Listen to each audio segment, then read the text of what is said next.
What's happening? I am finally back on this podcast, and we're going to get some consistency back on this bad boy. And if you're wondering where I've been, I got a good reason. And I do have my friend Scott Duffy here alongside me for this episode. You can say hi, everybody. What's going on, everybody? It's good to be here, Joe. Yeah, man, it's great to be here and finally post something back on the Hustle and Flowchart podcast. We're also doing a lot more on YouTube and all that. But just quickly before we dive into it together, I just wanted to say, where the heck have I been? You know, it's like, I think it's been about a couple months since I took a little pause on the Hustle and Flowchart podcast. Definitely had quite a number of people reach out to me, even in person, being like, what happened? I'm like, it's okay. It's for a reason. We're pausing. We're regrouping, bigger and better. So basically where we've been, or where I've been, is you and I, Scott, have been building a pretty epic business that we feel like is, and it's something that we want to share here, break down what we're doing, and also how we think it's actually a really killer opportunity as a business model that hasn't really, it's been around, but now I feel like it's the infancy before this massive boom. AI, of course, influenced. So, you know, over the last handful of months, we have been building a lot with the Delphi platform. Talked a lot about Delphi AI and building these digital twins, clones, digital persona, whatever you want to call it. That's probably what we'll talk about, is like, how the heck do you call these things? And what do they mean? But basically what Scott and I have been doing for the last couple months and even longer is that, you know, we're working independently with our own businesses, supporting Delphi customers and essentially building these really awesome digital twin entity, or these things that people can share and use for all different use cases. We'll break them down too. And then we came together and basically formed a business together because we realized we have different skill sets, different focuses, specialties. And that's what we'll dive in together when you learn a little bit about Scott. And it's just really cool because and this is really where good partnerships, I think, form, is like you bring your best, your A game on both sides, you combine, and then something greater is made. You know, it's like 1 + 1 = infinity or whatever with AI. So had to put my head down, focus on that without just throwing up random content and just making, you know, just noise. Essentially, I didn't want to do that for this show. So that's why I, you know, consciously took a pause. You've been busy. Yeah, I haven't been just napping. Yeah, I wish. But thank you, man. And you have been, Scott, probably one of the biggest advocates of saying, get the show back. Probably the most big that, and Jacob, my producer, and Katie on the team, hey, shake it. But yeah, Scott, I mean, well, for one, thanks for joining. I know we've been. I know. It's great to be here.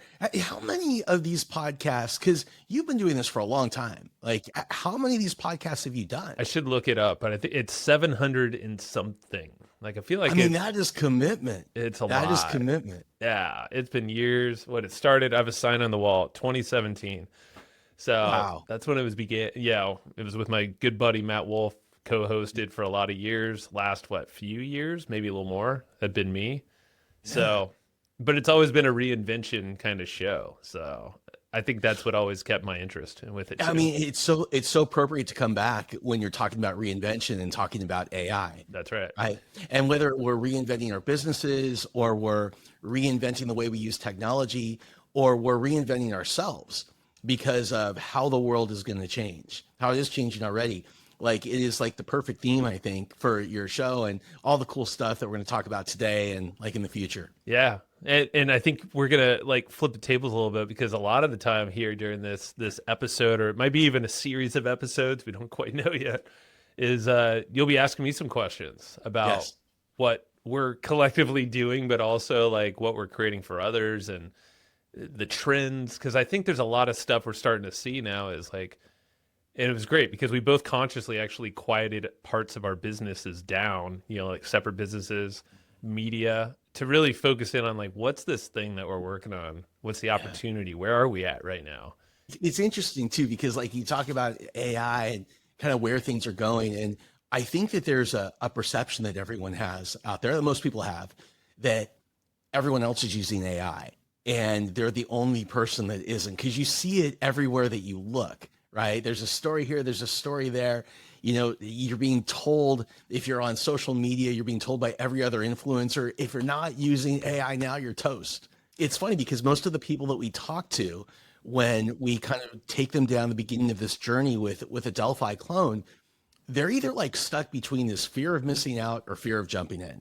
A lot of them just don't know where to start.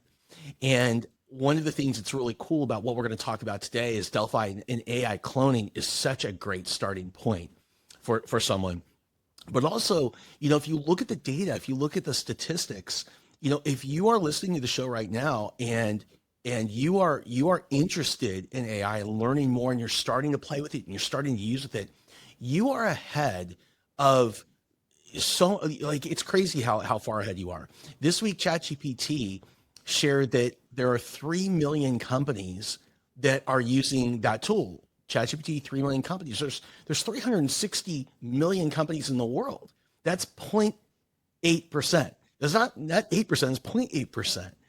And if you take a look at the latest Goldman Sachs study, it showed that only 6.1% of companies in the United States actually use AI and have a strategy in their business.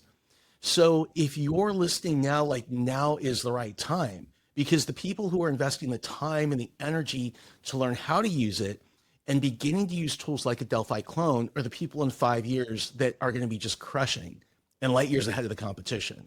It's tough to see it. I think that's what we want to kind of dismantle a little bit, or basically show you a bunch of pictures of how it's being used currently in our businesses, our business together, also others that we're working with, and some of the trends, because it's not just all Delphi, of course. It's everything. I mean, AI is early. It's obviously the most powerful thing that I think we were all going to experience in our lifetime, at least as of yet. And the trajectory is just crazy. But yeah, it's like the last thing you want to do is sit on the sidelines and just think about it or be scared of it. It's okay to be both of those, because I am. I think I chatted with my buddy Matt Wolf the other day, and he's like, honestly, he's like, I love AI, but I'm also equally as fearful of what can happen with AI. You know, he's like, he's excited, but at the same time, but the key is you got to play the game. I mean, you don't have to do anything, but if you play the game, then you're at least you're setting yourself up to win in the future. Well, and when you talk about being fearful of it, so I think that I break that down into two pieces. So I'm fearful of where AI is going to be in 10 years. And what does that mean to me? And what does that mean to my kids? And what does that mean to my business?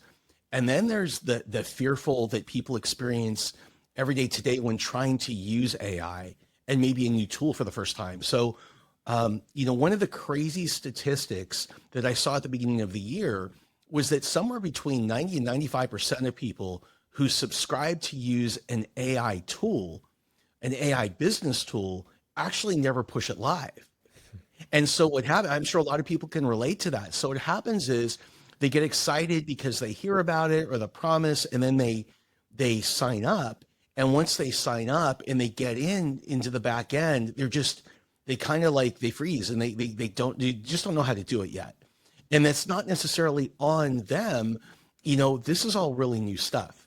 And so for the past, ChatGPT came out November 30th, 2023, if we're 2.5 years into this, most of the money in terms of developing cool stuff that people can use has gone into the big, large language models, like the ChatGPTs of the world. And the business tools, as a result, they've been, people are building these things, but they've been spending their money on the tech.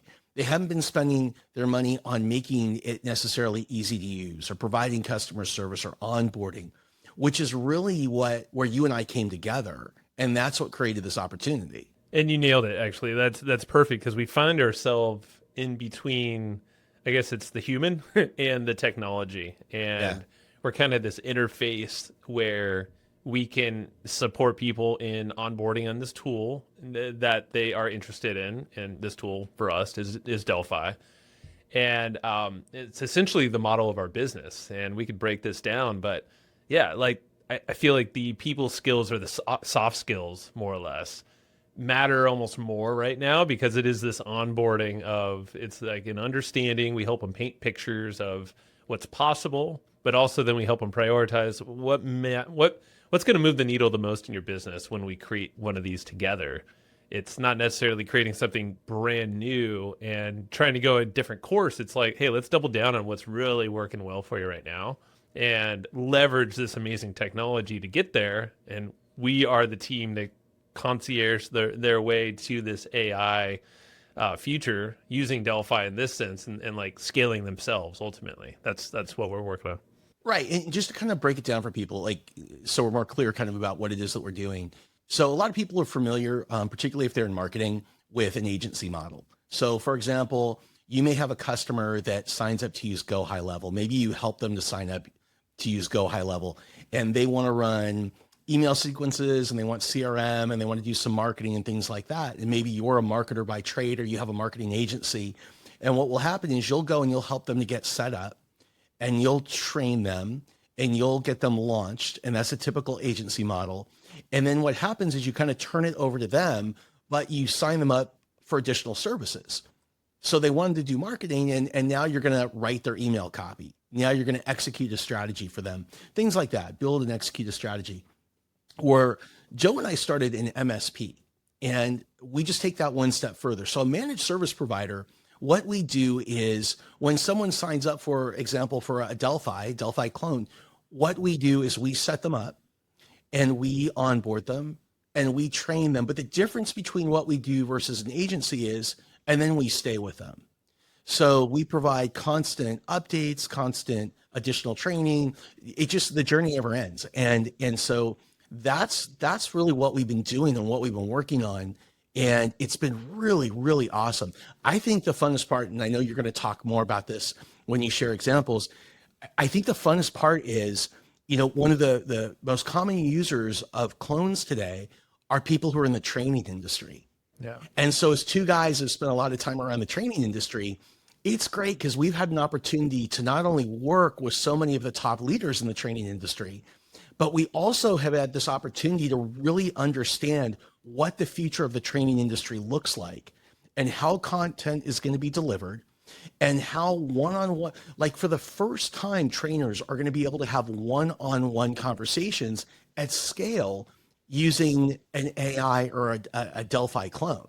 It's truly scaling themselves. And yeah, the trainers are, I would say, the early adopters right now because they have a bunch of content. They have an existing membership site or community where they want to share that Delphi.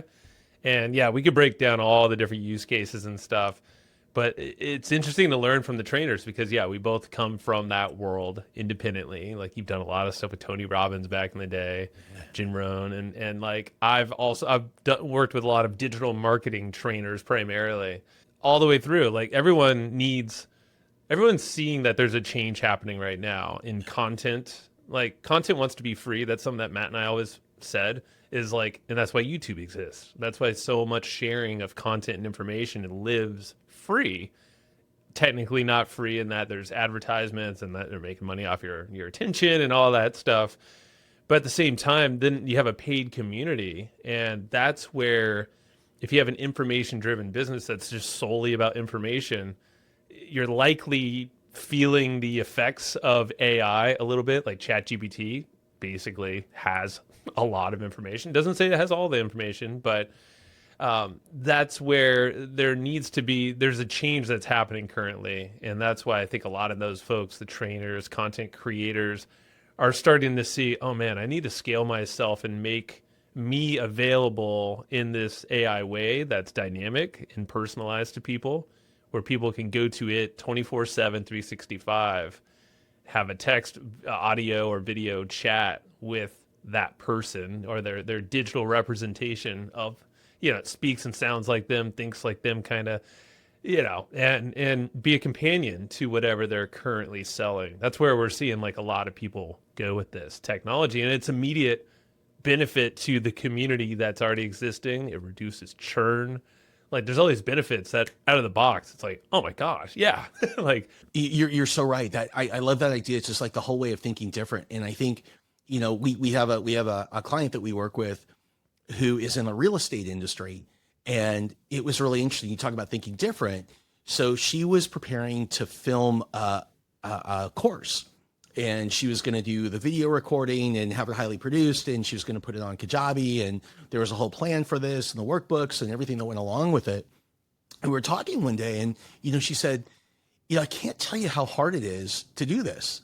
It's expensive. Everything's got to be right on that day. I've got to deliver all the content on my filming day. If I learn something the next day, gosh, do I get all of the people together and do it again? And, creating video-based programming is it can be fairly complex. It can be fairly expensive, right? And there's just all these crazy factors, right? Where when you're using an AI clone, you're using a Delphi clone, and it's so the way and I know you're going to talk about this, Joe, but the way you're able to upload and train that clone with your content and constantly be updating it and connect it to video and connect it to voice and connect it to a phone line. And it's so easy to update that this really is the future. And it's really cool to be here, I think, at the beginning of all of that. And, I don't know that we can share publicly, like a lot of the names that we work with, but it's really cool. I think that people in the training community in particular, as a first use case, are going to see some of the people they've always looked up to the most in the industry and the biggest earners start to bring more and more of their business in this direction. Absolutely. I mean, the names that we can definitely say are the ones that are on Delphi's Explore page. So, I'll just say the types of people who are currently on the platform. You can go and check out, delphi.ai/explore and kind of get a sense of a whole bunch of people. I mean, you have Arnold Schwarzenegger is on the platform. He's Zip and everybody has their own use case. You have Dr. Hyman, leading guy in the health space, Cody Sanchez, business. You have Brendan Burchard, Matthew Hussey in the dating space, Lewis Howes, who else? We have Ben Greenfield podcast, and you have so many other folks. I mean, myself on there, JJ Virgin, she's been on this podcast, Brian Tracy, Matt, I got him. He has a Delphi as well. Matt Wolf, Joe Polish, Roland Frazier, he's been on the podcast. Guy Kawasaki's been on the podcast. He's on there. I'm just kind of cycling through because why not?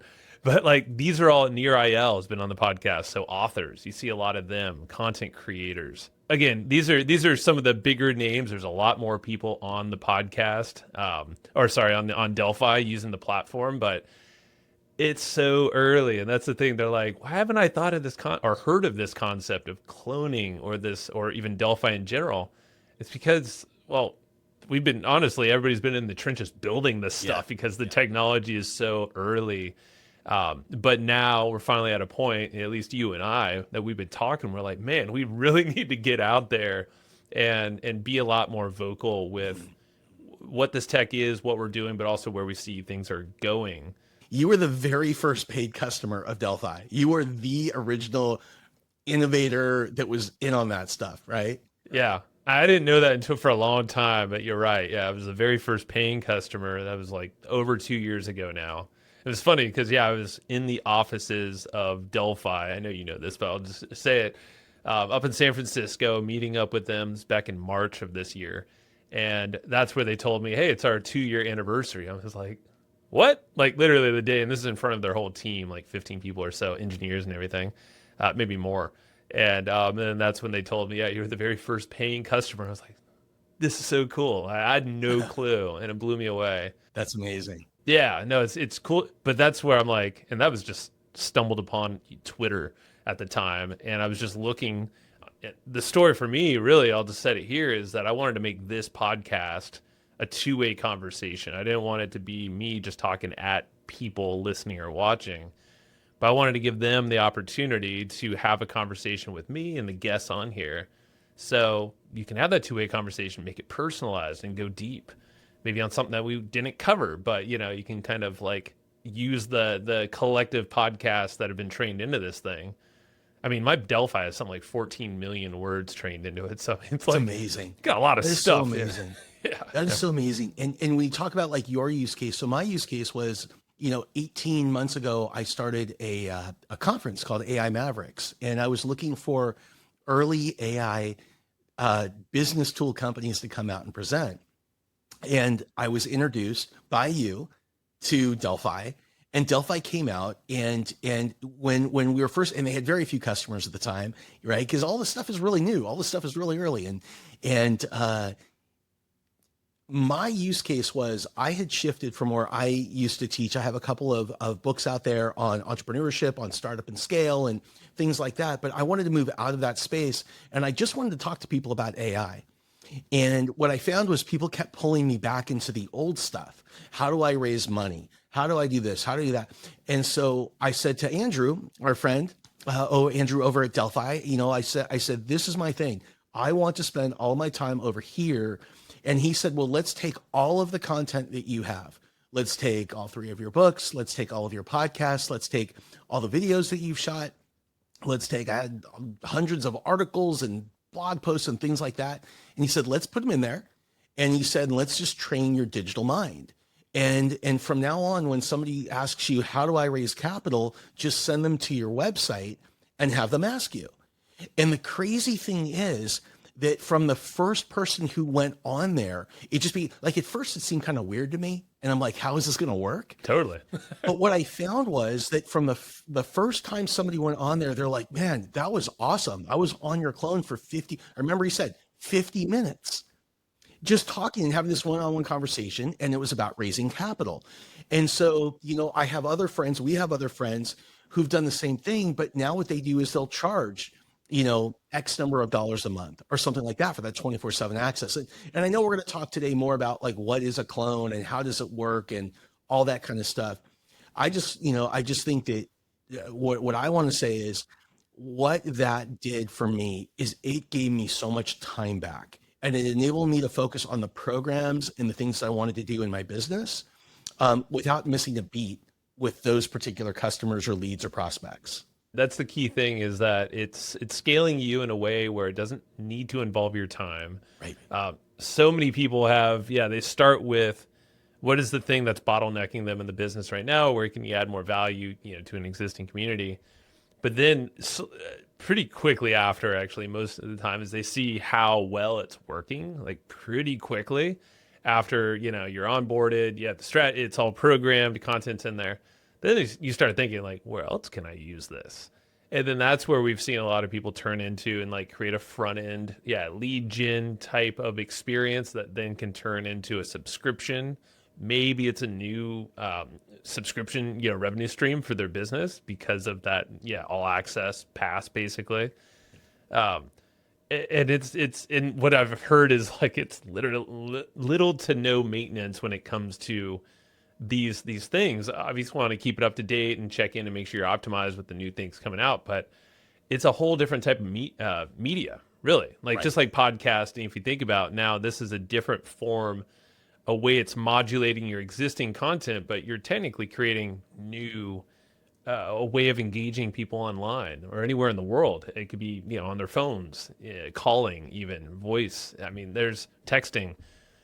We'll break it all down, but it's fascinating and really quick before you go too deep, Scott. And I know you don't want to talk about yourself, at least your bio, but I want to say, go to, and this is our company, Scott and I's, and this is where you can also play with our Delphi clones individually. They're in the menu on the top, or if you scroll down, you can see Scott's and Joe's.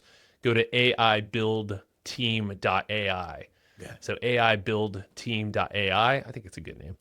And, but yeah, Scott, you have your bio right there front and center. Oh man. That was easy. So I'll skip over that for a second. Okay. So you've done some cool stuff. People can find it there. Just really quick. I started my career like a zillion years ago when I was 20. I was working for Tony Robbins and promoting Tony, and I promoted Jim Brown and people like Les Brown, like way back in the day. And in my mid-20s, I moved up to the Bay Area, and I was really early in consumer internet. And I was fortunate to be on startup and early stage teams of, these really small companies that became big media brands. So today they're like CBSSports.com, NBC Internet, FoxSports.com. And then I started a company that was like Expedia for private jets, and I sold it to Virgin, and I ran it for that group for a little bit. But, I think as it relates to everything that we do today, about 4 years ago, I was working on a project, and somebody introduced me to the work that was happening over at OpenAI, and I just became obsessed with it. And it's funny because you were talking earlier about how you've kind of dropped off for a little bit, right, to do what we were doing, and really that's kind of what happened with me. I stopped making content. I got offline. I got off social media. And I really just invested all of my time, like I was going back to school and learning about artificial intelligence. And when ChatGPT launched in November of 23, I already had a company that was an AI business, and we were raising capital for that business. And the week before we were supposed to close, Silicon Valley Bank went out of business, and it wiped all that out. And the reason I bring this up is, what started to happen was, I'd known a lot of the investors that were coming in for years, some for 20 years or more. And they started to call me later that year, and they'd say, hey, all of our companies are out raising money. We're not investing in new stuff, but can you help us to figure out what the slide is to put in their deck for what does our AI future look like? And so that's really what compelled. And the more I started to talk to these people, and the more they were investing in tools, the more they were saying, you know what? Our companies are out there building cool stuff. People sign up, but nobody uses it. And the reason they don't use it is they can't figure out how to set it up. So just kind of like coming full circle, it's really cool that we end up doing this today. And it's funny, kind of like the way, life comes at you and all that stuff. But I did want to mention, the worst customer on a Delphi clone, or the worst person to have go to your Delphi clone, is my daughters. Uh-oh. I have a 15 and a 17-year-old daughter. And one day I was not smart enough, I made the worst decision. And I said, hey, go check out my Delphi clone and start to play with it. Start to ask it questions, like test it for me. And so one of the ways that Delphi works is, if somebody asks your clone a question and it hasn't been trained on the answer, it will email that to you, and it will send you a notification so you can respond. And when you respond, it automatically trains the model with that new answer. And so now every couple of weeks, every 2-3 weeks, I get a whole bunch of these things that come through, unanswered questions. Hey, Scott, why aren't you giving your daughters a bigger allowance? Hey, Scott, wouldn't it be great if you buy your daughter a new whatever? Hey, Scott, this is what kind of car your daughter's looking at. What do you think? Did she know that you would see these responses, or did they? That's the problem, is I made the mistake of telling her that if it wasn't trained, that whatever. So she knows that I'm getting these emails. She knows. Yeah. She's smart. Yeah. That's hilarious. But that's the thing. I'm happy my daughters aren't old enough yet to, they've seen my video avatar months ago, which was pretty cool. And she had a chat with it, but she's not independently going to my clone to do that. Yeah. But it's pretty wild. I mean, like, speaking to, clones, and, you can, we've heard of crazy stories and people testing, all sorts of things that people can lob at them. And I think that's one of the fears. And maybe this is where we can kind of talk a little bit about, I don't know, the misconceptions or the thoughts of that people Joe, have. maybe we shift into, kind of, we've given a lot of background. Maybe we shift into kind of like, what are the fundamentals of these AI clones, and like, how does it work, and how do you, because what I've learned, and one of the reasons that like we're so great working together is there's really an art. I think it's more art than science today to building a really great clone. I think you're right. Yeah. And so I think we should share with people what that looks like, what that art looks like.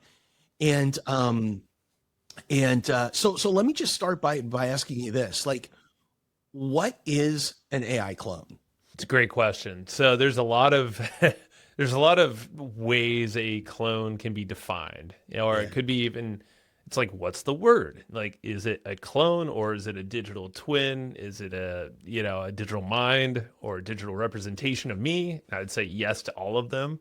Don't know what the term is. Maybe if you put in the comments or something like this, or write to us and let us know what you think is the best terminology. Because I think it's actually interesting, because we're in this phase right now where it's being called a lot of things. You see AI influencers too, it's like, and they're all made differently. So, I mean, it's like, Some you can literally mimic anyone or make a fictitious character. I think this is where I want to start actually with Delphi specifically, because Yeah.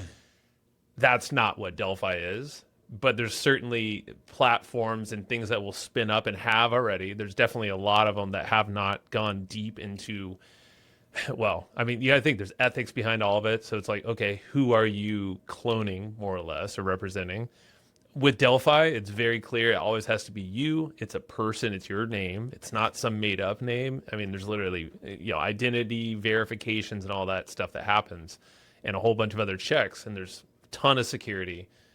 So when it comes to like what is an AI clone, or like, so there's a whole lot of variations, and I guess we won't go through all of those, but we could chip them off, later on. But the idea is that you're taking your body of knowledge, your IP, your content, your thoughts. It could be public content, could be things that you just share with your team or within your business.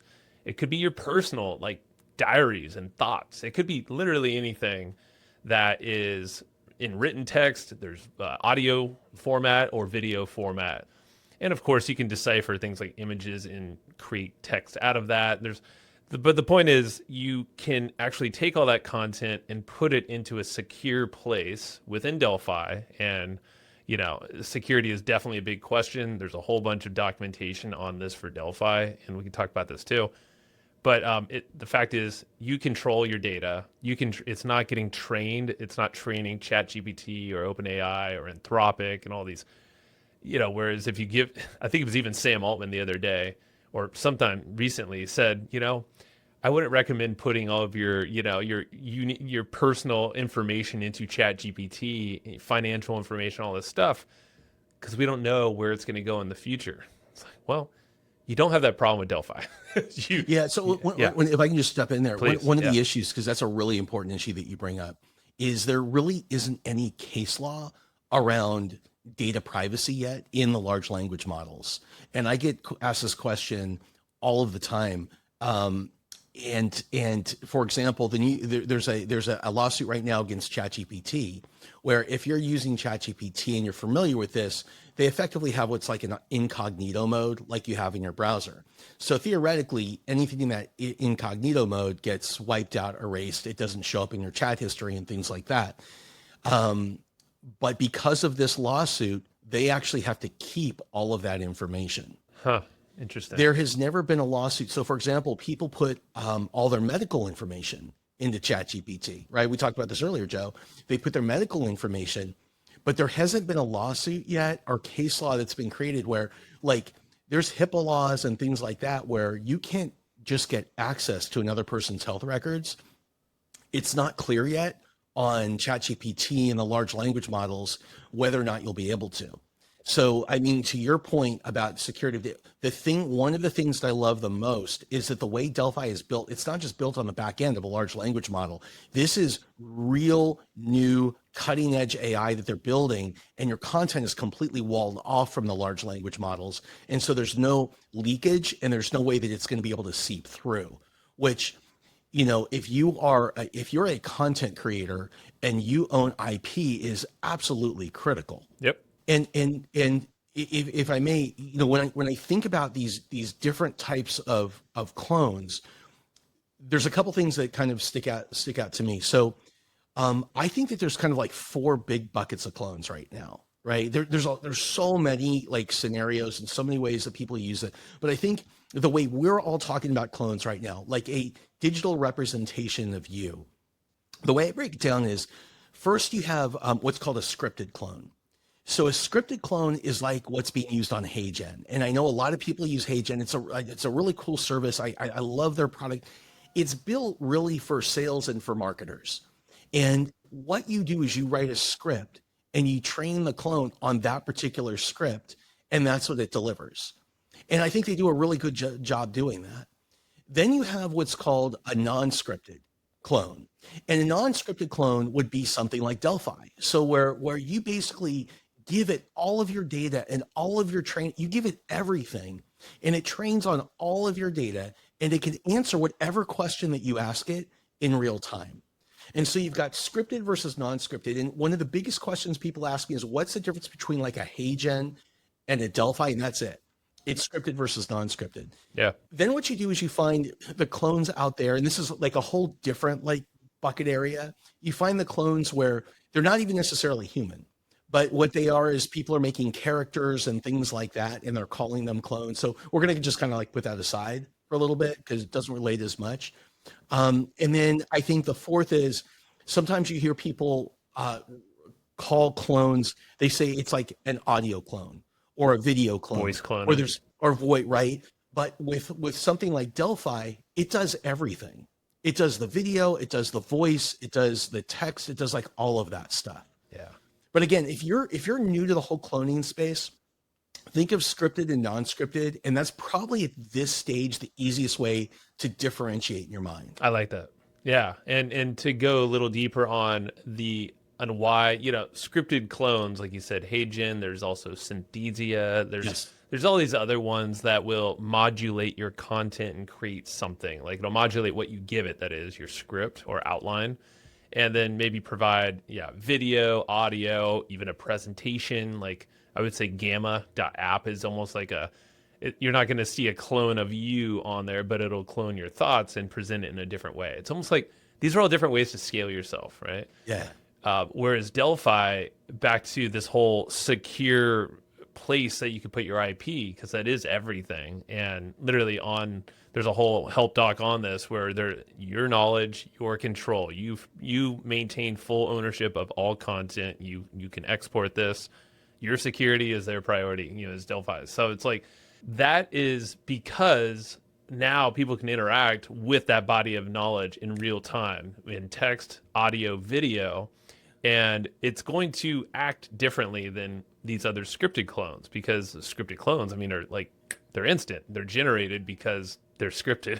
Yeah. Whereas there is no script. Like literally, it's being made on the fly. There's this time in between a request, like something sent from a user of text, voice, or audio, or video.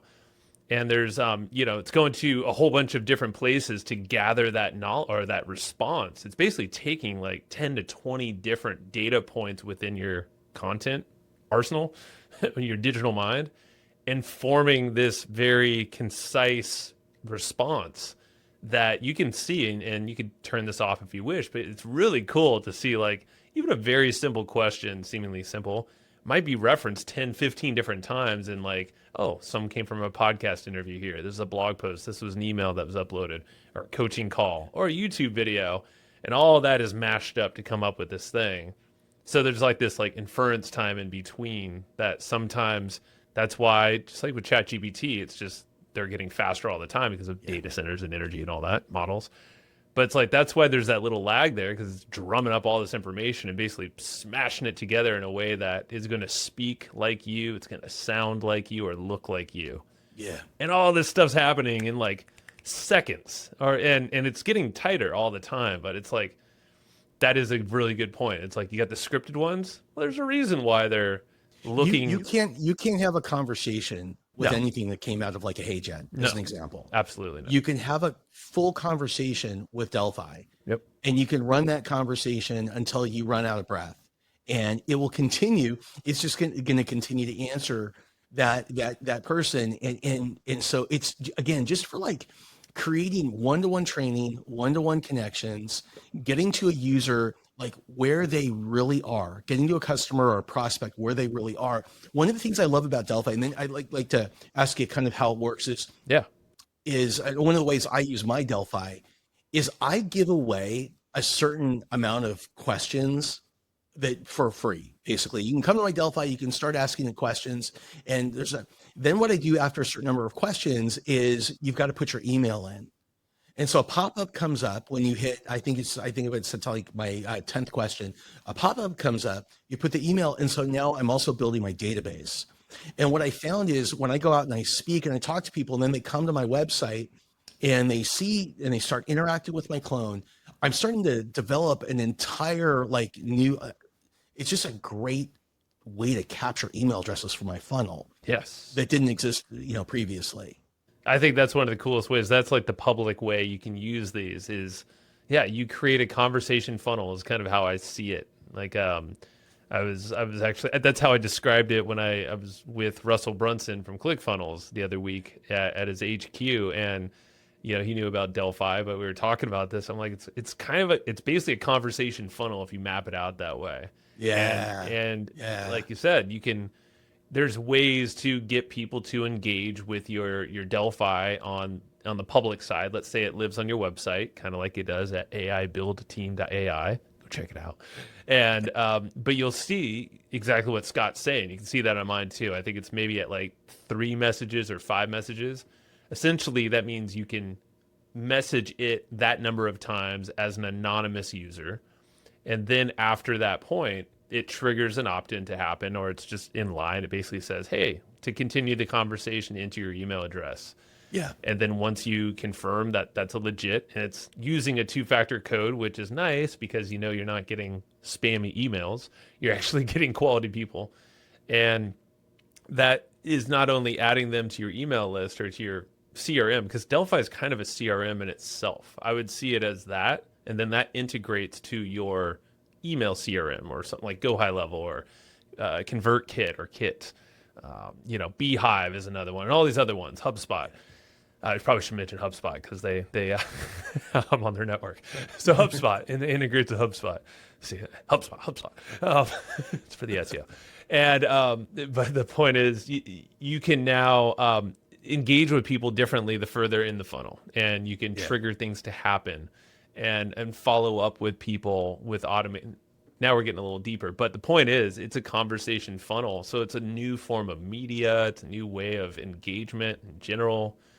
And honestly, I think my whole thing is, I feel like this helps people connect with each other more because we're expanding ourselves or we're learning from someone that has chosen to build a Delphi for themselves, but then they can go deeper with that. And ultimately, you can take that knowledge outside of AI and go apply it. That's the big thing is like, how do we now use this in the real world? And then I just find this is like such a cool way to share knowledge and then connect in a greater way. It's also a great way to monetize. And even though, again, because it's early tech, people on the other side, our customers are interacting with the technology for the first time. And as a result, a lot of them, they're not sure what to expect. And as a result, that affects their learning. They're being taught kind of through their experience, kind of what they should pay. But there's some really awesome use cases out there right now for generating revenue. Joe, do you want to share a couple of those, how people are doing it? Yeah. So let's see. One of the models that we've seen, and this is probably where we can't name names necessarily for all of them, but you'll see people do the lead gen side of things. So you can basically have your funnel as, here's a handful of messages for free, and once they opt in, boom, you have them on the email list. And then you can say, okay, you have a free tier. You can do it that way. So it's like an email. And of course, when you have someone captured as email, you could follow them up with maybe your own products or services that you're already offering in your business.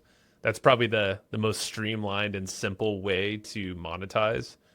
It's not directly monetizing, the clone itself, but that's a funnel that you can create with Delphi and just bolt it onto your existing business. So like, boom, on your website, on a landing page, start sharing it around on all your content, emails, but easy. Like that's how you deploy that Delphi. Another one is, let's say you do want to monetize your Delphi clone. So you could set it up the same way, set it up with free access to a point, and you can limit it on the amount of usages per month even. So you kind of like set a threshold.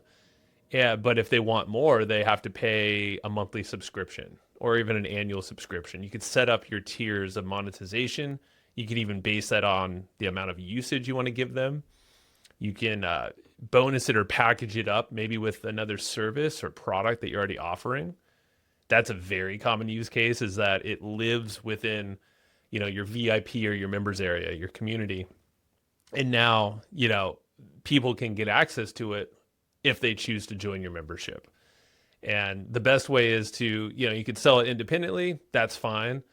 I like the idea of actually bolting it on to something that is going to involve maybe you or, a community or some type of other engagement thing. That's how we've seen bigger success. And then you also get better feedback from people that way, and early adopters that really don't want to lose access because I think that's the big thing that's so powerful here. Just like ChatGPT, when someone enters their email address into a Delphi, they're creating a profile of themselves where Delphi can start to learn from their conversations, just like ChatGPT. It'll actually customize the whole session to that person and remember things from previous chats from weeks or months before. So people don't want to lose access to that if you think about it. So the sooner you get it in front of some of your highest end clients and you give them access and basically say like, hey, you are the first adopter of this, they're not going to want to churn out of that. Like that's where I've seen the month, if it's a part of a monthly subscription membership site, for instance, when people get into there, they're like, holy moly, it's basically what I'm already signed up for, but now I can ask any question that's in this training and it's customizing the answers to me and my situation. Exactly. And yeah, so why would someone want to lose access to that if that's in a paid subscription service that you're offering, for instance? And then we have people that are building training courses right now. And so they're building an entire training course top to bottom, and they're charging people to get into the training course. That all happens through the clone. Yeah. And then you can have it also be kind of like your digital assistant in that course as well. And then I think, outside of training, we're starting to see a lot of similar use cases pop up. So for example, we're seeing a lot of companies starting to use Delphi clones for internal training, for sales training, for HR, put all the HR documents up in there. So we're seeing it be a really great tool where instead of having all of your employees go to a bunch of different places to try and find information, now they just go and they ask the Delphi clone. They could be in their car on their way home and they can call it, they can text it, they can watch a video, whatever, however they want to interact with it. And so we're seeing a lot of the internal training start to happen. Yeah, there's a client of ours in the janitorial cleaning space, and his whole thing is essentially recruiting and training people to work for his company, and basically do the service. And that's what he uses his Delphi for. It's like, instead of calling him all the time or someone on his team, they now have access to his Delphi in a private area that's not general public, but anybody who's a part of the company, or I think they're licensees or something like that, they're licensing a system, they have access to that. And now that's a centralized resource with all the SOPs, all the procedures, everything they need to know to basically onboard and maintain and succeed in the company. Yeah. And that's literally, he's not charging extra for that. He probably could, but the point is, now you're giving this level of service, and I think he even has a phone number. So it's like, technically, if someone's on the road or anywhere else, they can text and get a quick answer, or just call the clone, the Delphi, and without waiting at all, just ask your question, get an answer, boom. You can literally like be with the client, step outside really fast, get your answers, look like $1 million, and then you come in and you're like, all right, I got my answers for it, and like it's pretty wild. It's totally wild. I think one of my favorite use cases is our mutual friend Greg Reed. Greg Reed, many of you probably know, he's the founder of Secret Knock. It's a really popular annual seminar that happens out of San Diego, and he's been doing it for 20 years. And Greg's son Colt was involved in accident. He was on an e-bike last year and last summer, and got hit by a car and had just a horrible brain injury. And they said that it was, I remember Greg reached out to me, said, we just got the worst possible news, worst case scenario, other than him passing away, about the condition of his brain. And they were preparing for 18 months of basically Colt being out. He was in a coma before they would maybe even be able to start doing any kind of rehabilitation. And what Andrew did over at Delphi, I love this story, so cool. What Andrew did over at Delphi was he basically went online. He made a clone for Greg's son Colt, and he went online, and Colt had a lot of social media posts and stuff like that. And he took those posts and he cloned his voice.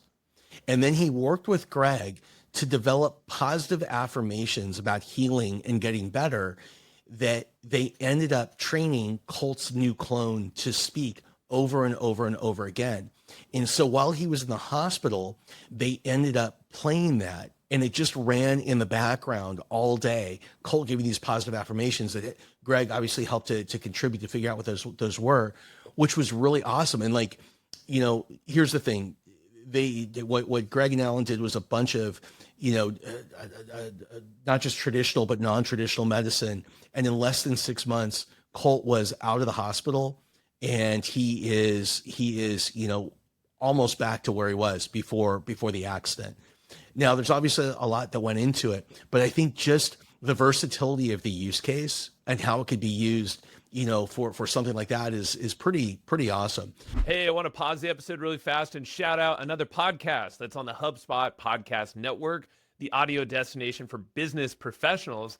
The podcast is called This Old Marketing, and it's hosted by Joe Pulizzi and Robert Rose. And these guys have been around for a while, very well-known experts in content marketing. So if you want anything around content marketing and the trends and basically the rants and you know, it just brings in a lot of the tactical but really fun conversations. They're not more than an hour long, so you'll be able to jump in there, get some actionable stuff here at content marketing, and then jump right out and then go do some stuff with it. So I highly recommend to go listen to The Old Marketing wherever you get your podcasts and go enjoy it. And Joe, I know we also find a lot of people have been using their Delphi as a journaling tool. Yeah, that's another good one. And I've used it as such, so I'll describe that. And I think this is going to get even better for this type of use case as time goes on, because you'll see Delphi, they're going, it's not just going to be for experts and authors and people with a ton of information. So this use case is the fact that you could share your personal journals or insights or recordings directly into Delphi. So like I said, you know, Delphi accepts audio, video, text. Well, you know, something I like to do, and I've said it a lot on this podcast, is do voice memos to myself. Yeah. You know, so just voice memos, you don't even need to transcribe them. I used to go to otter.ai and basically use that to transcribe and then follow up with their little AI chat thing, which is cool, but you're not going to get the full spectrum of the picture of your thoughts. So what I have is in my Delphi, I have this private Superhuman Joe Delphi that basically I have loaded in all of my content, existing public content, but I also have different things that I've just shared with myself, you know, on a walk or just different thoughts. And, you know, a lot of my otters have been uploaded to there, but also now they're voice memos. Like I have a sauna and I love to it's like a think tank. So I just like riff all sorts of, I have 20 minutes at 160 degrees. So I gotta spend the time somehow. But the point is I can now load that into Delphi. It's secure and private only to me. And then I have it programmed in a way on the back end. So there in Delphi, there's this thing called purpose and there's instructions. Basically that's where you can create this massive prompt. I mean, some of these prompts are like 10,000, 12,000 word prompts, which is just crazy. But the point is, like, I can tell it exactly how I want it to act. The fact that it's only going to be speaking with me, I can, you know, I say, hey, you are an expert. And because I also put in other people's content in there that I think I want to not emulate, but reference. So like there's books around parenting and business and YouTube videos I can reference. Just like any human mind, you can reference other people's materials. You're not ripping them off. You're always, you credit them within the system.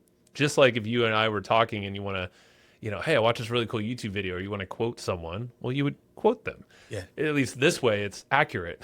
And like my brain wouldn't remember all these quotes out of thin air. It just doesn't really work that way. But the point is, I now have this Superhuman Joe private version of my Delphi that I can text, talk, call, video.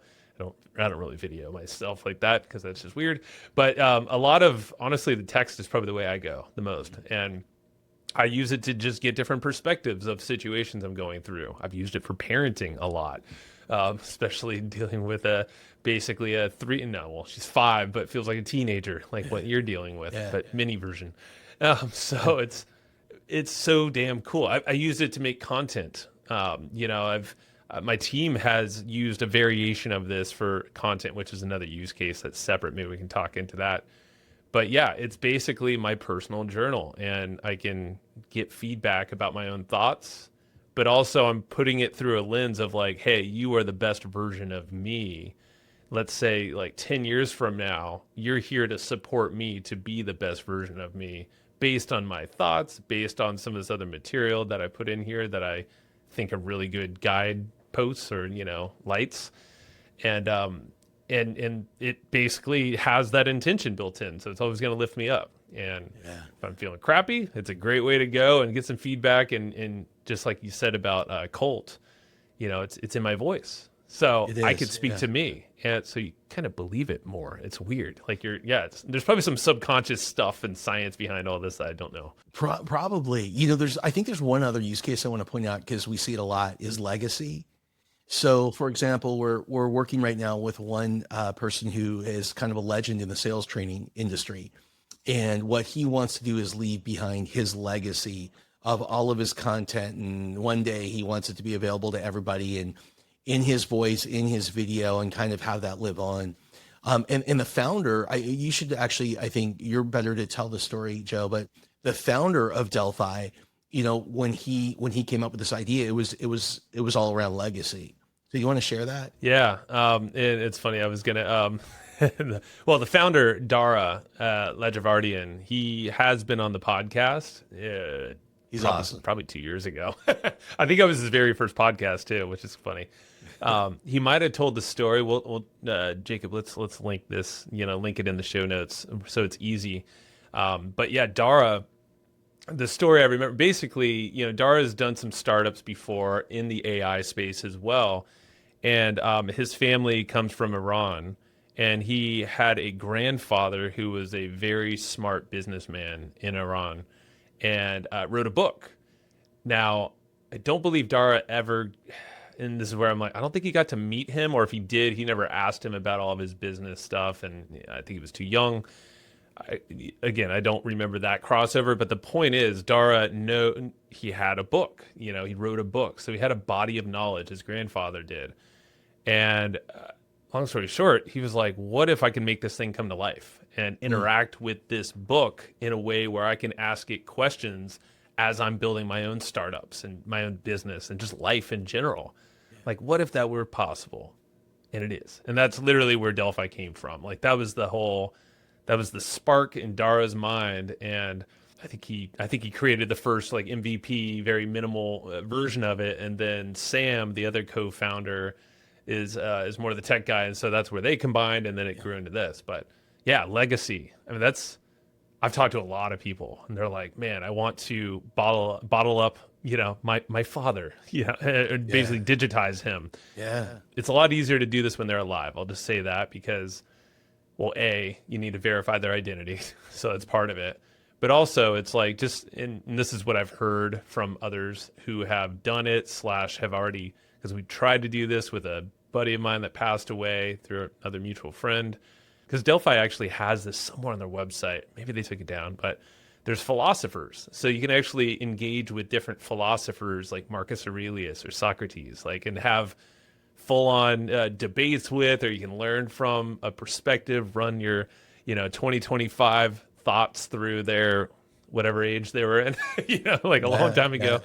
And but the point is, you're bringing wisdom to life and makes it dynamic. And so let me ask you, Joe, let's just kind of shift for a minute. Yeah. So let's say we've shared with people kind of what a clone is, and we've shared how Delphi fits into that cloning world.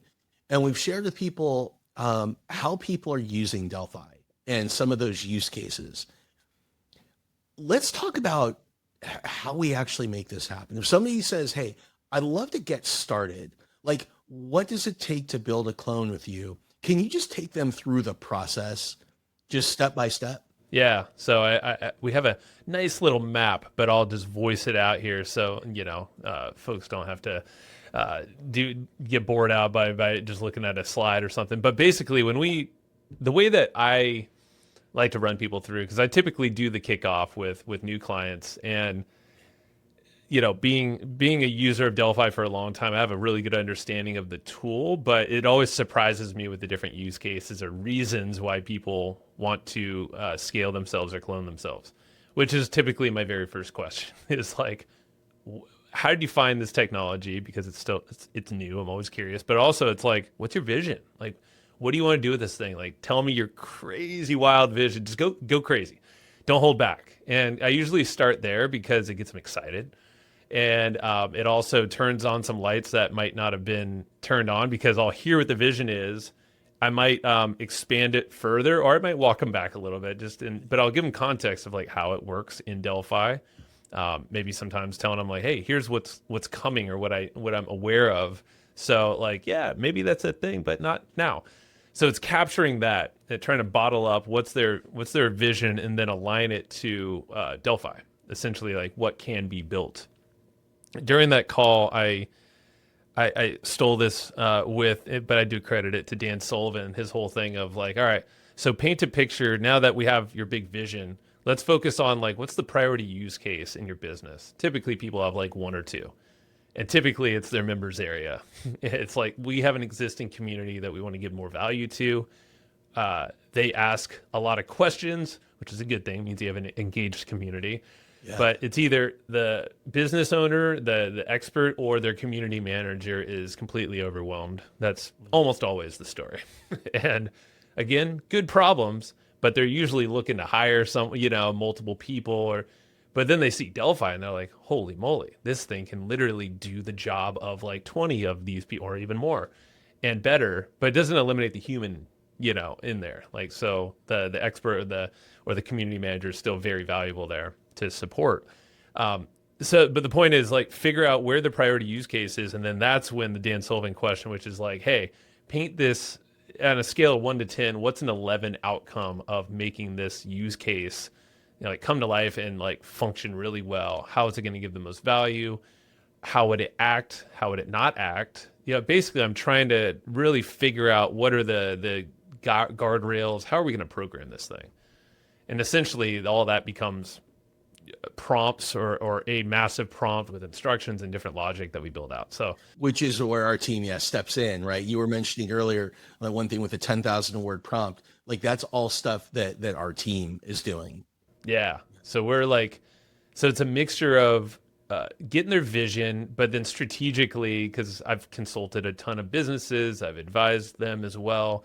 I have a marketing mind, so I'm thinking of this as a journey, which when I tell people this, I don't think they're expecting it. They're probably expecting some like tech guy, is like, oh, AI build team or from Delphi. But it's like, no, they actually like get super jazzed up when they hear, oh, you're a marketer. Okay, perfect. Like I need all the help. Which is that's so interesting that you say that, because everybody that is a builder for us has a marketing background. That's right. They have some form of marketing. Yes. Yeah. If it's messaging, media, in person, online, doesn't matter. It's like they know humans and what makes them tick. So after you guys you're kind of in that preparation, that prepare phase, then somebody is directed to send you content, right? How does that happen? Like, what kind of things do they send? Where do they send it to? How's all that work? Yeah, and the content is I always say this is the biggest lift on the person, like so the business owner coming to us, which makes sense because they hold the content. It might live in a whole bunch of places, like on their membership area. It could be just loaded into a Kajabi or Mighty Networks or Circle platform or wherever, Thinkific. These are all very common places. Yeah. Most of the times people have backups on like a Google Drive or Dropbox, which is helpful. If they don't, there's other ways to extract the information. Ideally, you want to have something in a shareable like Google Drive, just because and they always thank me after they go through the process, even if it's kind of grueling for their team. You have a backup of your stuff. You're not like platform dependent anymore. And literally, I've never had one person say this is a bad idea. Like, there's like, I've been waiting for the moment this had to happen. I'm like, yeah, right. And this is probably the biggest challenge that anyone has right now. Learning how to structure like really awesome prompts, is something that we all need to learn. And then the second thing we really need to get good at is cleaning up our data and having all of our data in a place that we can access for AI, because AI is always going to need the data. Joe, would you say that this is probably, when it comes to timing on a project, this is probably what slows things down the most? Is somebody's really enthusiastic and then it comes to pulling together their data, and sometimes we'll wait weeks. Yeah. Yeah. Because of they're trying to get their assistant or themselves or whoever hires someone even to do this sometimes. It is. A lot of times though, I mean, luckily we're fortunate enough with Delphi where we get given, we're basically like we're onboarding the top tier clients, which is awesome. So a lot of them are pretty organized, or they have a team that can get it done fast, but still there's a content lift. So I'd say, and even if you're not doing Delphi, like have your content somewhere, because any kind of AI, it's going to come in handy. For any AI from now until forever, you're going to need to have clean content in order to work on projects efficiently and things like that. Just kind of a couple hacks that I use that really helped me to get my model kind of like trained quickly was, I had 3 books, and what I had to do, actually one of them I didn't have the manuscript, so I had to rip the whole thing off and rip. That's the cover very off. common, by the way. With authors, it blew my mind. I'm like, you don't have your own book, but I'm like, well, the publisher does, and the publisher does. Yeah. And so I literally had to. I've actually got. I'll just show you the back of it. I got one of them right here from when I did that. Oh, you really did rip it apart, huh? I really did rip it apart. I ripped it apart and whatever, and I scanned it. And so I basically I had that, plus I had the other books. I had the thingamajigger, the document, and the manuscript. So I had those, and then what I did is I have I keep a Google workbook, and in the Google workbook, I have a bunch of sheets. And so one of the sheets is all of my YouTube videos. One of the sheets is all of my articles. One of the sheets is all of the podcasts. So I have all of that in one place. And basically what we were able to do is we were able to just drag and drop. So we send you a link, and you get a link, and basically the back end is a Google Drive. Yep. Right. Yep. And I just book Google workbook. And that was it. And the initial training and loading of that took like 6 minutes. That's right. Yeah. Right. It's fast. And then I clicked a button. Andrew had me click a button. This is 18 months ago. And so I went to a different part in the back end, and I was like, oh my gosh, this thing knows more about me than I know about me. It was incredible. So again, this takes time. You might be able to use ChatGPT or another large language model to help you to get all that data organized in a way like that. But it's a hack that takes time to do the first time. But once you do it, you're going to be able to onboard into really any AI or use any large language model, be able to train it really super quickly. And what's nice is what we're talking about now is the content that is not published publicly.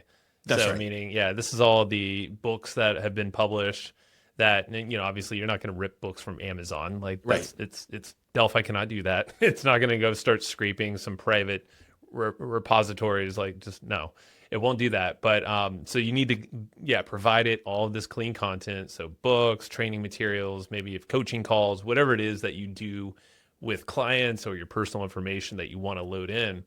Yeah, have a place. Google Drive's preferable. Delphi syncs with others as well, like Dropbox. Joe, what about social media? Yeah. That's what I was getting at. It's like now you have this whole other side of public content, stuff that you've already consciously pushed live to a platform. So there's social media, all the platforms. You have YouTube, you have podcasts, you have your website, blogs, email, even. All that stuff can be consumed or, basically ingested into Delphi in a bunch of different ways. Can we provide links or like how? My favorite ways are, like the website, links to any kind of website that represents you, your brand. We can put those in there, and Delphi scrapes those websites, which is really cool. It organizes them. You have the ability to rename anything if you want. You can delete if you don't want certain pages loaded in there. That's a super fast way to get something up to speed if you have a lot of public content. YouTube is another great one. So you can sync up to a YouTube channel, a playlist, or individual videos, including not on your channel. Those are the ones that you would reference. someone else as the owner or the creator. And it keeps it synced to YouTube as well. So any future content that goes out, it basically loads into Delphi automatically without you hitting any buttons. Same thing on podcasts. So podcasts, I think I got to give myself credit, I think, for this one. I'm pretty sure I told Dara in the early days, maybe I did on YouTube as well, but it's definitely podcasts where I was like, man, this needs to have a syncing feature. So every episode that goes live, watch the RSS feed and make sure that goes into Delphi and trains the mind. And it works. So that is also a feature in there. If you have a podcast, it's great to sync your show RSS feed, or you can also go individual episodes like Scott on the Hustle and Flowchart podcast and say, I want to train this episode in your digital brain, in your Delphi.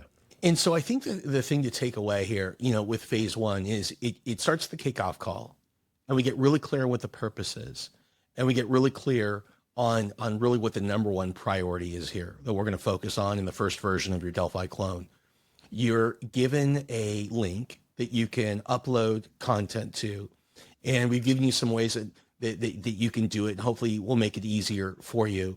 You can also provide us with URLs and RSS feeds and things like that so that we can sync in. And this is the area where we tend to get slowed down the most if that happens, just while people are getting their content together. But once you do it once, you got it, right? You got it forever. And it's also probably the area or the part of building a clone that takes the most work by far from a user, because once we have that data, that's where like Joe and his team, that's like where you guys do your magic. That's where the art comes in. So the next phase is kind of the build phase. And what happens in the build phase? Yeah, so this is the point where we're ready to, we're itching over here. We're like, we heard the vision. We want to build it. Yeah. So yeah, we have an awesome team, and Brooke helps lead that. So just so everyone's clear, Scott and I are partners on the business AIbuildteam.ai. Go check out the website. It's fabulous. And our clones are awesome too. So go there. But so I head up a lot more the product side of things. So that means working with the build team, and Brooke on my team, our team, is she's been with me for years, which is awesome. But now she's full on in this team. And so basically the two of us lead this build and design phase, which is what how we see it is we take everything that we talked about on the call, which we typically record. So we have the transcription, we use Fathom, to record all this stuff. So we're capturing everything, but we're also taking notes. We take your content, all the information. We're also doing our independent research on you publicly and wherever that stuff is. And that's where we build it into the Delphi system. There's a lot to it there. I'll definitely do some deep dive videos for YouTube on specifics of the Delphi platform. I'm aware that I'm not showing it on screen, so it's hard to visualize all this. But when we build it, we really focus on this thing called the purpose. It's kind of like the core functioning or the core values of your Delphi. It's gonna really tell it how it should act, who it is, its roles, frameworks, and content to use, and all these different instructions that we make sure it's not going to say some crazy thing. It's not emulating other people. It's not going to, tell people to go jump off a bridge literally we take all this very seriously. All that stuff is coded in here where we are making sure that this is tuned up exactly what you have in mind. And we can always go back and revise this, but we're designing that because it is an art, is to do it that way. We're testing and we're adding different instructions. Basically, as we're building, we're testing it in real time, going back and forth based on what we talked about.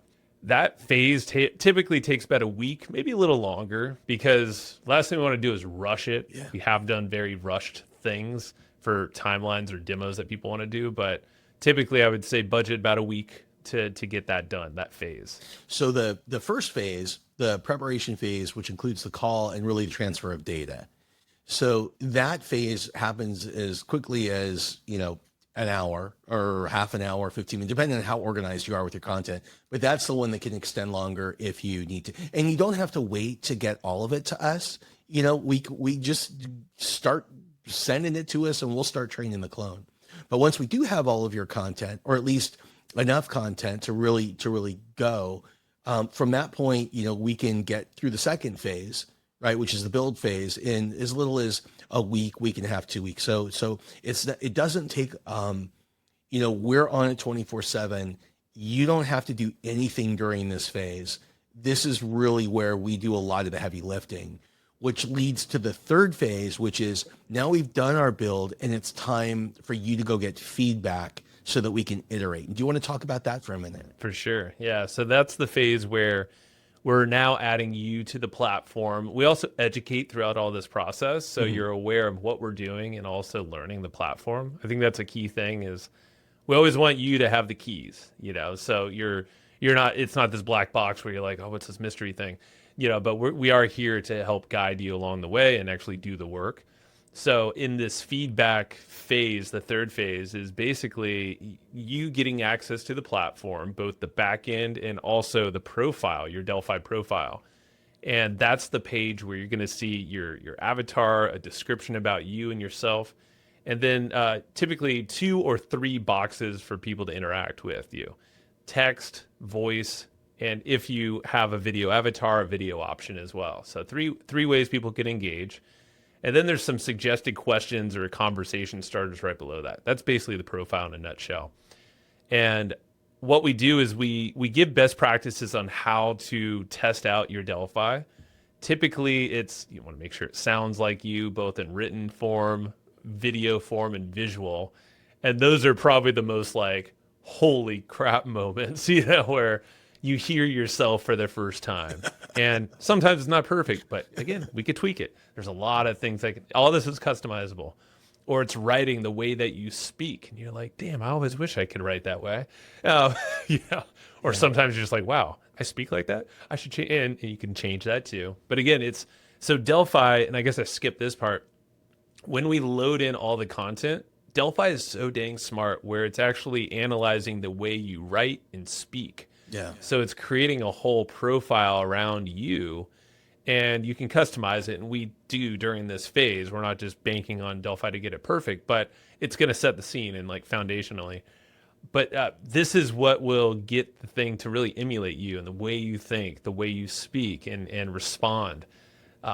So that's part of the feedback phase. Like back to the third phase, that's where we want to make sure you're testing all of it. And essentially, we make it easy. We have a whole form and way to interact with us throughout this, actually all these phases, where we'll be able to get your feedback, capture that, make those iterations basically in real time. Sometimes it takes us an extra couple of days, depending on how in depth the feedback is. Because some people it's as easy as like, hey, I didn't really, it referenced an old product that I don't have anymore. Well, that's easy. It's very easy to update that, like you said, about your daughter, giving an answer that, or a question it couldn't answer. Well, that happens as well in feedback. Well, you just give it the answer and it trains the mind, and it now knows that from now on until it's updated, if it ever is. And I think the other thing is we've talked a lot about social media, and we talked about a lot of content that trainers and educators and coaches and things like that would have. And kind of going back to another use case we talked about earlier, which has become really popular, is internal training or sales training, HR, user management. You're talking about the was it the janitor or the plumber?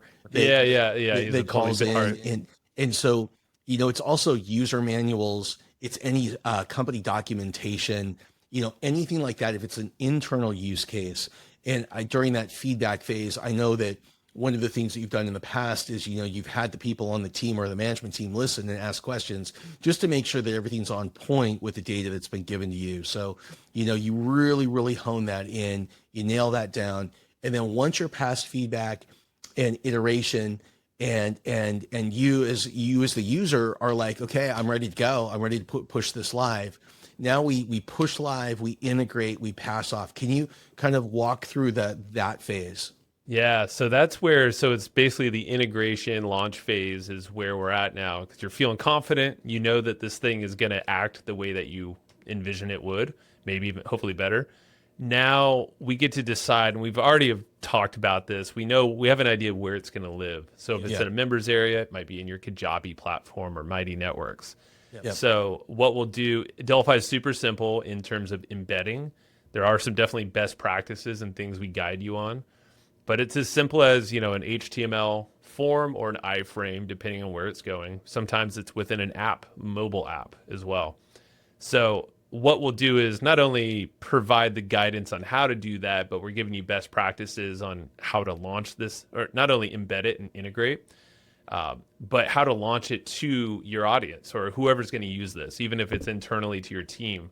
There's best practices to start sharing your Delphi and actually do the launch. I mean, we've all done product launches of our own type. It's like sometimes those are, I want to say it makes or breaks everything. It could, but like that launch phase, you really want to hype people up to be the early adopters. I mean, it's just like with AI in general at a greater, there's always these people that are going to jump on early and then, use it and then talk about it.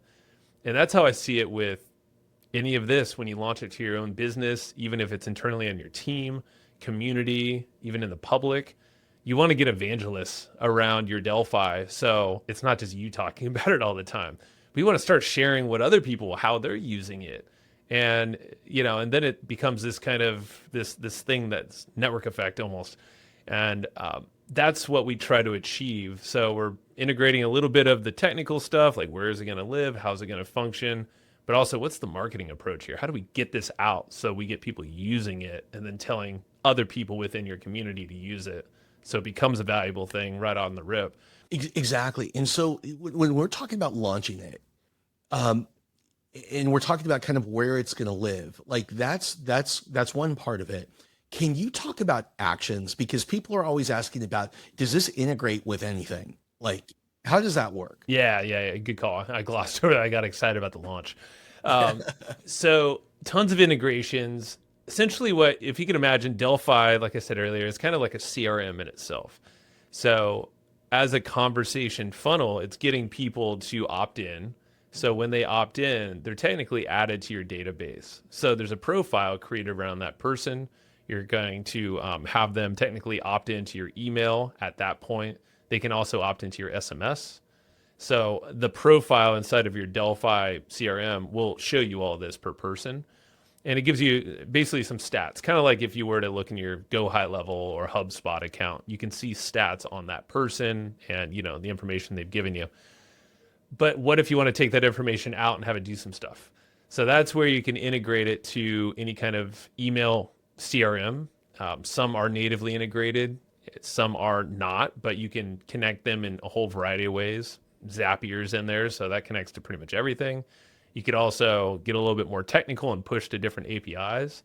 So essentially, you can connect with anything you want. And there's other integrations like you can connect it to your Google Calendar, actually, which is interesting. So you can have it, and this is like, we're not going to go down too far here, but you can have it actually join a Zoom meeting if you wish to.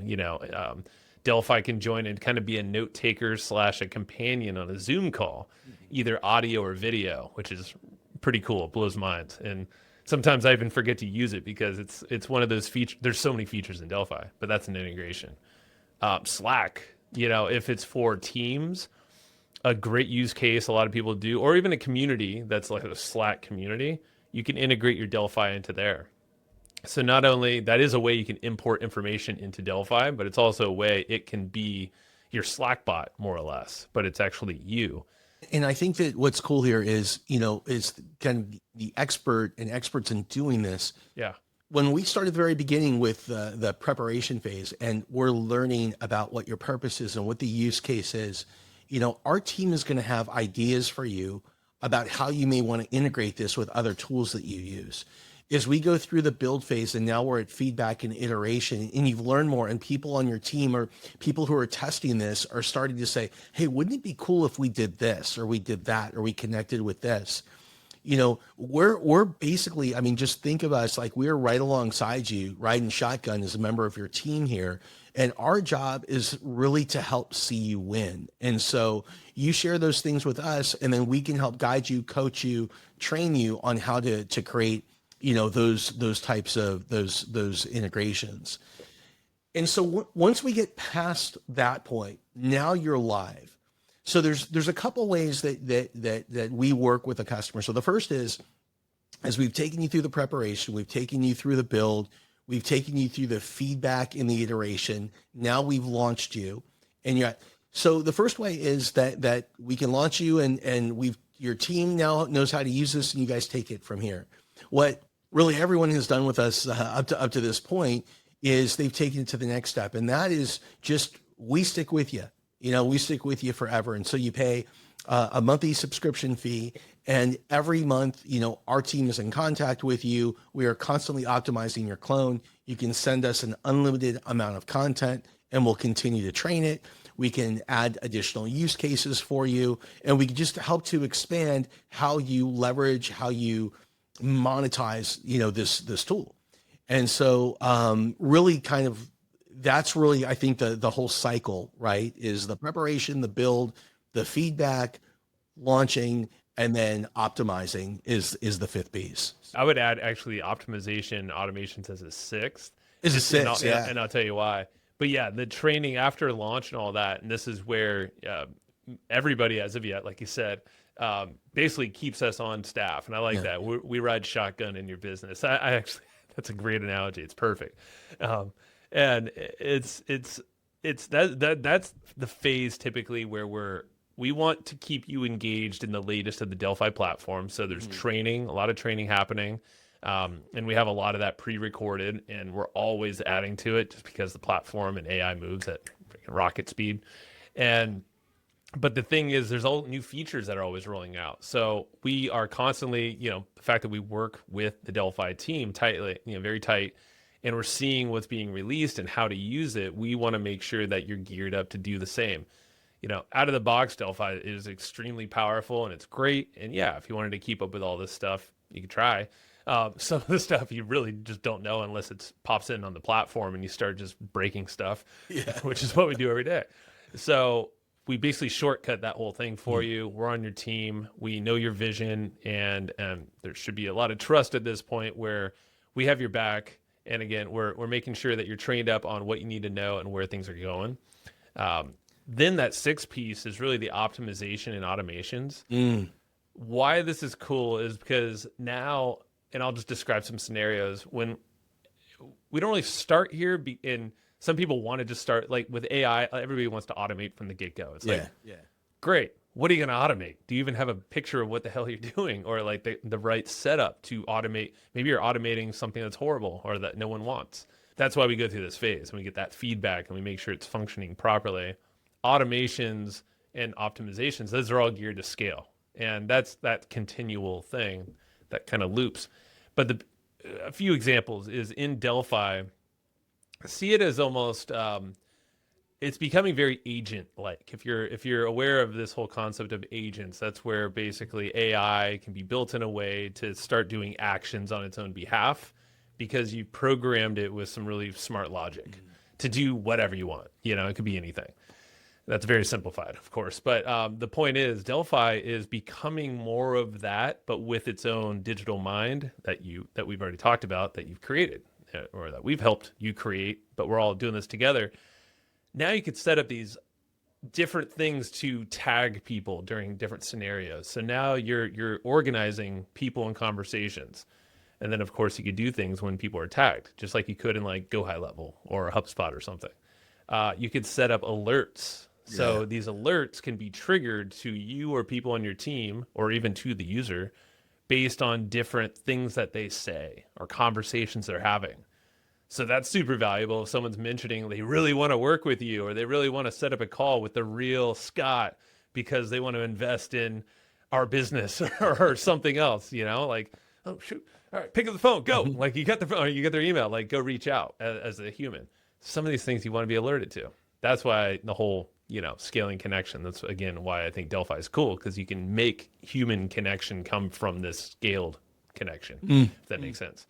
So you have tagging, you have alerts that then can trigger things to happen. And the last bit, which is being expanded, is you have this Delphi actions. And the way I would see that, it's almost like Zapier built into Delphi. And these are if this, then that kind of statements. And in Delphi, I'm just going to list some of these off because these are like templates or featured things that just get the party started, gets the thing going. But like there's inactivity nudges.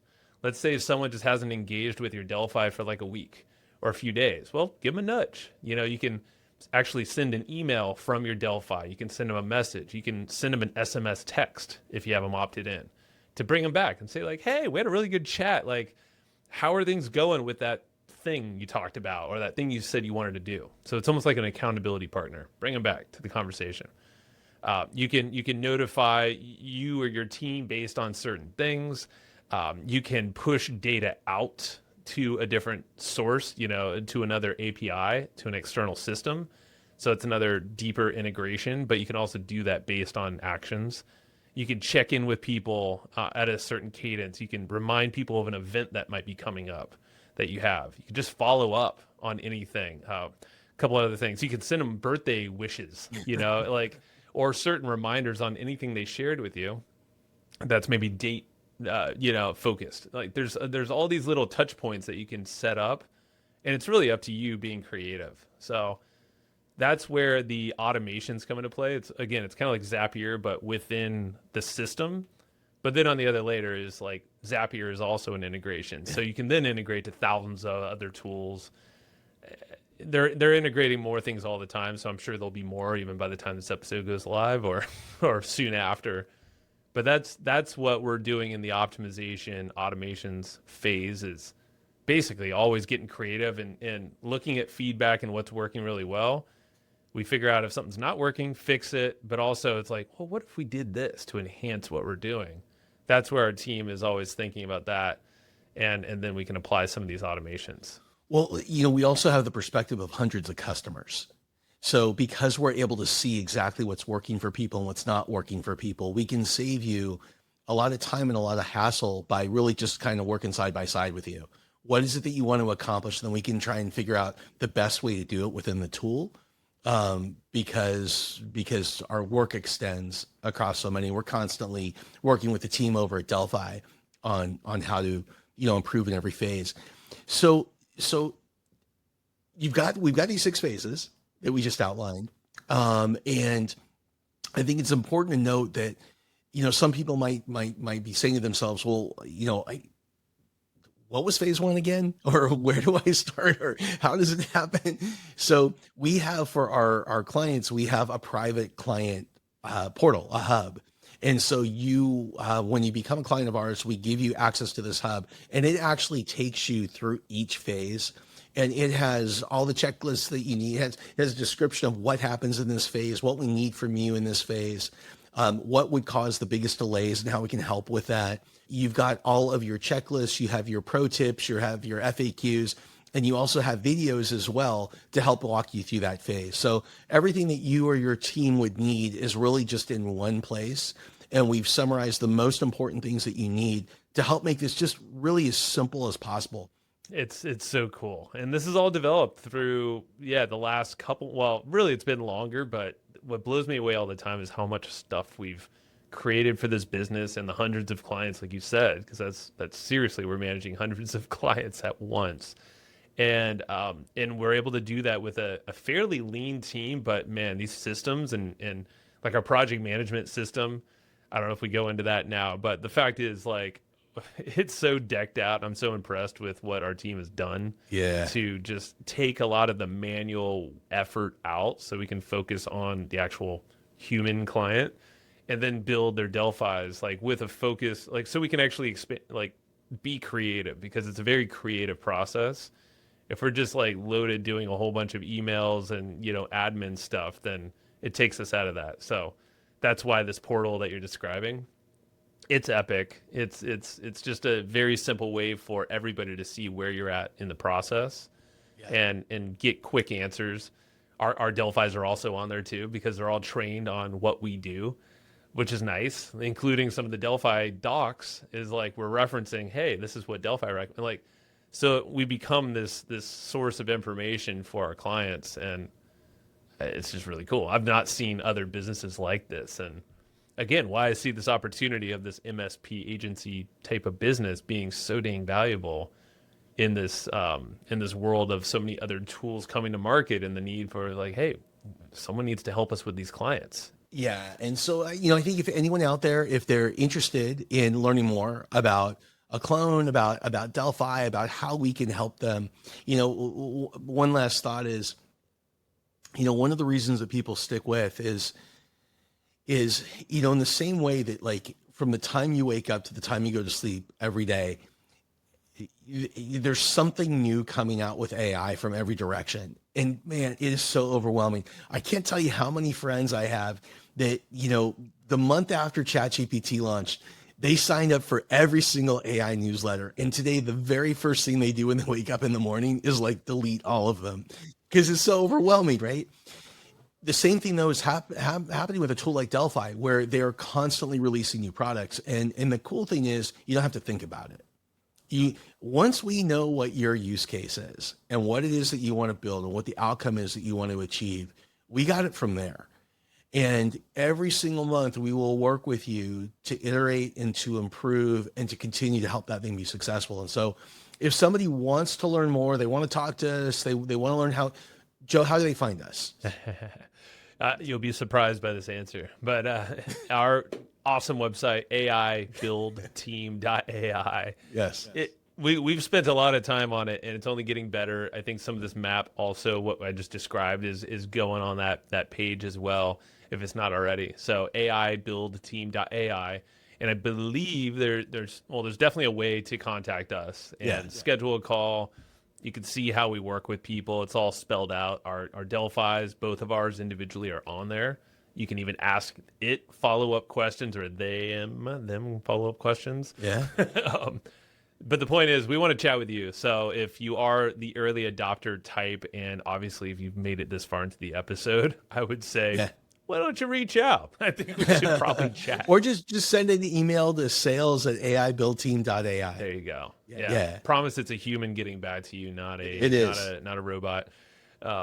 Because I think what I like the most here, Scott, is that I've always, and I think you have as well, and you've scaled in different ways that I have, but it's always been people forward, and I've always worked with clients, and I'd like to take their vision and make something of it. Like I started off by doing a bunch of launch videos for marketers and experts back in the day. Like that was how I cut my teeth in marketing, and I learned quick.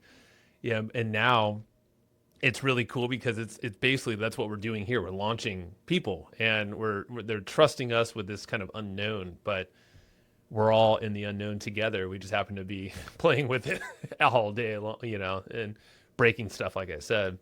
And, Scott's background, just to kind of toot your horn a little bit, is like, how to scale businesses, how to scale people and teams. And that's something that I've learned a ton from you so far.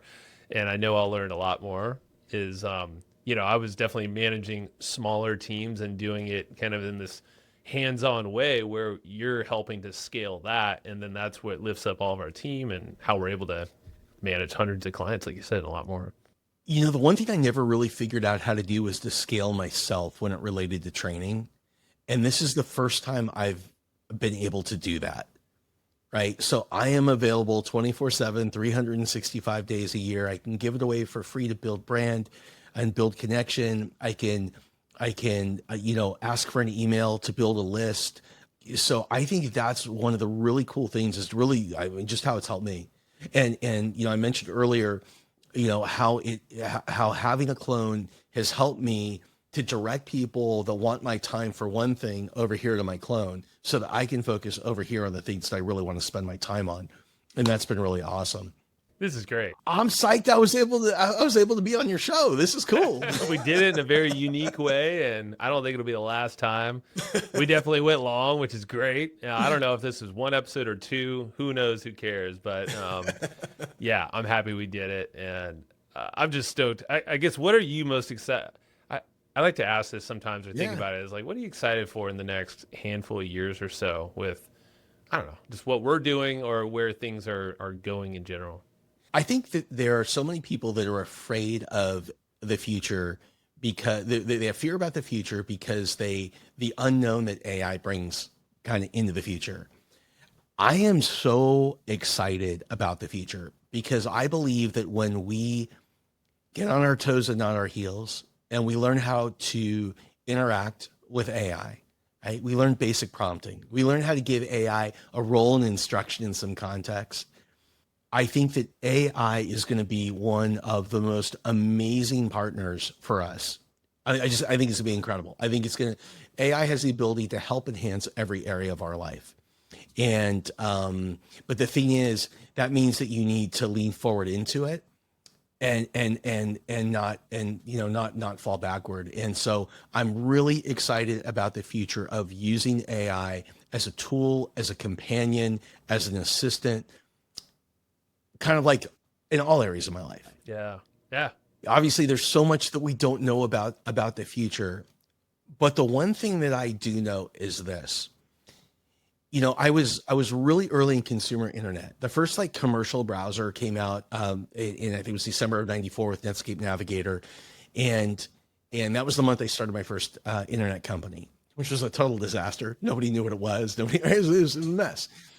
But the thing is, it took me to the Bay Area, and I had some really amazing experience there. But I remember that I got my first job working for this company called Quote.com. And I think that we were the first company to get permission from the stock exchanges to put a stock quote on the internet. And Sequoia was one of our investors, Mike Moritz from Sequoia and all that kind of stuff. And that's all really cool. But I remember in 95 and in 96, it was so hard to sell anybody anything. It's like they didn't get it. All of the money was going into infrastructure like it is today for AI. It's going into data centers. It's going into chips. It's going into large language models. Back then, it was going into routers, and it was going into building pipes for MCI so we could get a fast internet connection and stuff like that. At this point, back with the whole internet thing, people were still using AOL disks primarily to get online. Yeah. And so, but one thing I remember is it was in 1997. Right around the middle of that year, it's like everybody woke up at the same time and they're like, I get it. I need a website, right? I get it. I have a storefront, but now I'm starting to understand what e-commerce is. And you have this huge rush. I don't think that rush is going to happen for another year and a half for AI.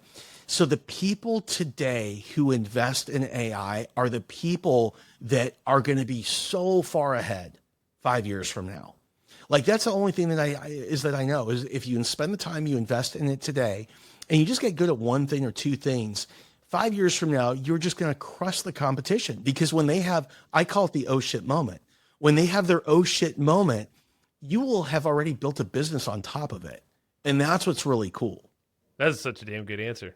I'm happy I asked it, because it's true. We're early, and I would say my short add-on answer to that, and you took some of the words, but you said it way better. Is like run into it, like run into the AI, like you said, getting your toes, not your heels. I think, yeah, sure, learn about it and maybe take your time for a moment, but learn, like get involved and start just playing around, testing stuff, and get in there, like have the conversations and start thinking in AI and run towards it, because it's definitely not going anywhere. I mean, the only thing that's, I think, going to slow it down right now is just power, energy. Obviously, there's a whole environmental thing that needs to get addressed and how to do the whole power thing at scale, because that's a big bottleneck. But maybe that's a whole nother conversation that I'm not smart enough to talk about right at this phase. But it will scale, and it's just a matter of time. And I agree. I think we're about a year and a half out for that oh shit moment.